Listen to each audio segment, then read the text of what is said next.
আমি ও আমার বোন যেহেতু নিরামিষ আহার গ্রহণ করি, তাই আমার মা প্রতিদিনই কোনো না কোনো সুস্বাদু রান্না আমাদের দুই বোনের জন্য রন্ধন করে।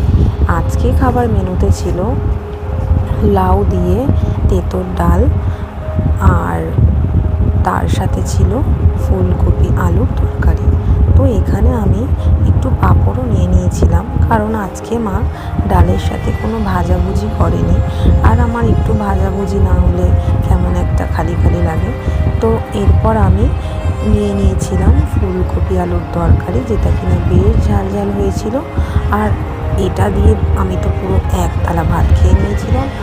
আজকের এই ভিডিওটা তোমাদের কেমন লাগলো আমাকে অবশ্যই জানাবে। আর আজকের যে মেনুগুলোর নাম আমি বললাম, তোমরাও বাড়িতে কারা কারা খাও সেটাও আমার কমেন্ট বক্সে শেয়ার করবে। আজকের মতন এখানেই ভিডিওটা শেষ করলাম। রাধে রাধে, সবাই ভালো থেকো।